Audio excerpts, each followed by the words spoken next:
ഇപ്പോഴും പല ആളുകളും വിചാരിക്കുന്നത് പുറം രാജ്യങ്ങളിൽ പോയാൽ വലിയൊരു തുക സമ്പാദിക്കാമെന്നാണ്.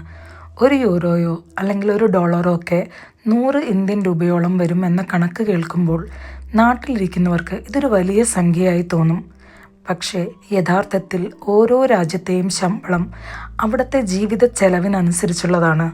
ഉയർന്ന വാടക, നികുതി, നിത്യച്ചെലവുകൾ എല്ലാം കഴിഞ്ഞാൽ ബാക്കി വരുന്നത് നമ്മൾ വിചാരിക്കുന്ന അത്ര വലിയൊരു സമ്പാദ്യമേ അല്ല.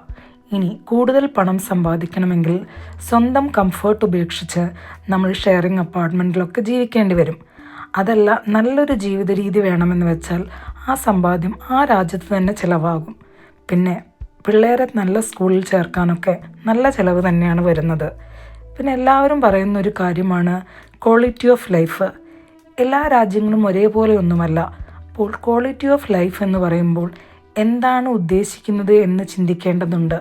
ഉദാഹരണത്തിന് ഇവിടുത്തെ ഹോസ്പിറ്റലിലെ പ്രശ്നങ്ങളെടുത്താൽ നമുക്ക് പെട്ടെന്ന് ഒരു അപ്പോയിൻമെൻ്റ് ഒന്നും കിട്ടില്ല.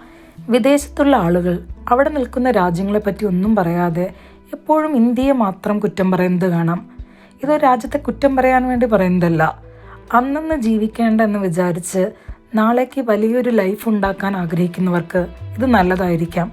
പക്ഷേ ഓരോ ദിവസവും ജീവിക്കുന്നവർക്ക് ഇതൊരു വലിയ സേവിങ് ആണെന്ന് പറയുന്നത് അത്ര ശരിയായി തോന്നുന്നില്ല.